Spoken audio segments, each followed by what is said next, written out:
Eu sou a professora Ivânia Neves, coordenadora do programa de mestrado em Comunicação, Linguagens e Cultura da Universidade da Amazônia.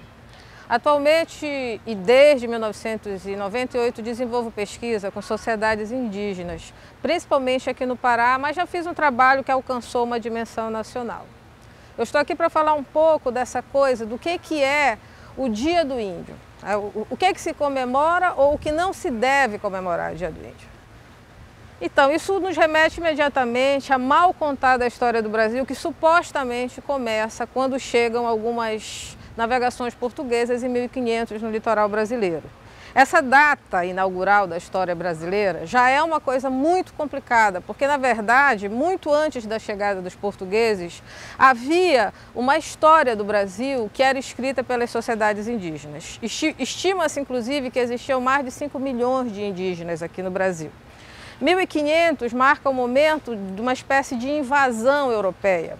E a partir dessa invasão europeia que acontece no continente inteiro, na América do Norte, na América Central e na América do Sul, acontece o maior assassinato da história da humanidade, a maior vergonha da história da humanidade, que é o início do sistema colonial na América. A quantidade de índios hoje no Brasil está se aproximando de 1 milhão de habitantes. Considerando que eram 5 milhões antes da chegada dos portugueses, 500 anos depois, o resultado é bastante negativo. E hoje a gente comemora, no dia 19 de abril, o Dia do Índio. A mídia, as escolas, de uma forma geral, as instituições se mobilizam para falar do Dia do Índio. E muitas vezes o Dia do Índio é apenas aquela comemoração que o garotinho vai, coloca uma pena na cabeça, faz uma pintura no rosto e se veste de um índio inventado. Por que um índio inventado? Porque não existe um índio. Hoje existem 238 sociedades indígenas no Brasil. E aí você falar de um índio, você trata todas essas 238 sociedades como se fosse apenas uma. Mas quando a gente pensa nos índios, a gente sempre pensa como se eles fossem iguais. Ainda hoje é provável, pelas fotografias de radar, existem aproximadamente 32 grupos isolados dentro da Amazônia, que ou não querem ser contactados ou nunca foram contactados. Então esse problema desses grupos não quererem ser contactados já traduz o que é essa relação das sociedades indígenas com o Estado brasileiro. A política indigenista brasileira, embora ainda seja a melhor da América do Sul, está muito longe de ser justa se a gente comparar com países como o Canadá. Vai ser muito complicado a gente pensar que o índio no Brasil ainda nem é considerado um cidadão. Ele é o que a legislação prevê como uma pessoa tutelada. Isso quer dizer o seguinte, ele não pode assumir uma série de direitos. Nem mesmo as terras indígenas são de propriedade dos índios. São terras de propriedade do governo e que os índios têm o usufruto, eles podem usar essas terras. Até tirar benefício, as riquezas dessas terras, eles não têm muita autonomia para fazer isso, só se for extrativismo animal. Então, assim, se a gente pensar a partir do que a gente vê no Canadá, na legislação canadense, em que os índios são reconhecidos como os primeiros habitantes daquela região, a legislação brasileira ainda deixa muito a desejar.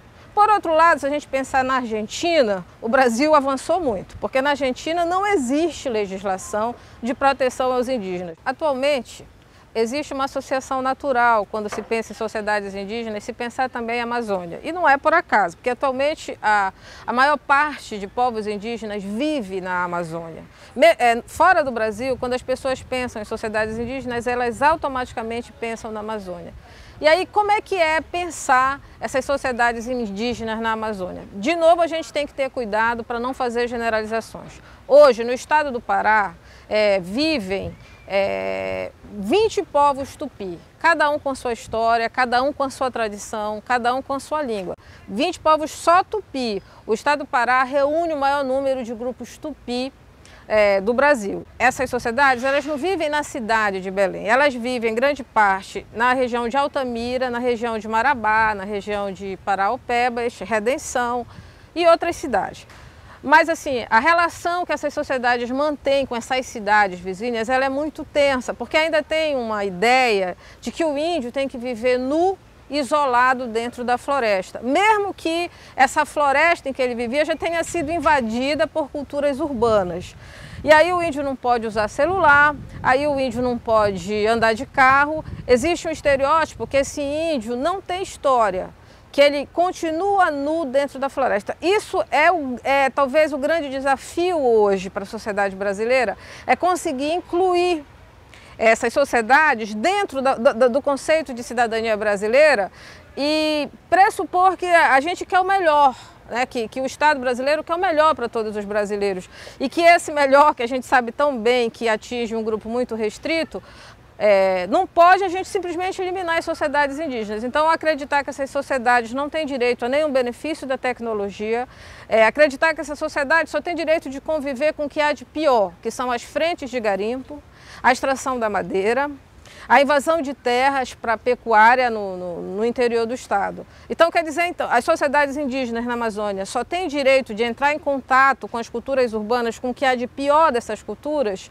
que é o que vai, inclusive, gerar a grande devastação da floresta, os benefícios que o Ocidente, né, que as culturas ocidentais podem trazer, a esses benefícios as sociedades indígenas não têm direito.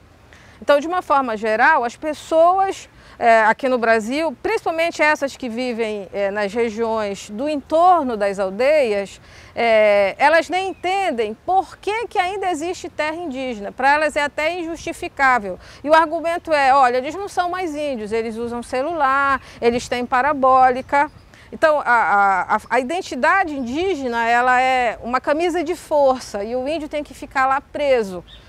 Vejam, não foi o índio que saiu da floresta e veio para a cidade. Foram as frentes econômicas que avançaram na floresta. E não tem como um índio agora querer andar nu dentro da cidade de Marabá, porque inclusive ele vai ser preso, porque a legislação brasileira não permite que as pessoas andem nuas pelas cidades. Então essas questões, elas precisam, e eu tenho certeza que ainda vai levar muito tempo para que a gente amadureça como um Estado, como uma nação organizada que respeita a diversidade cultural.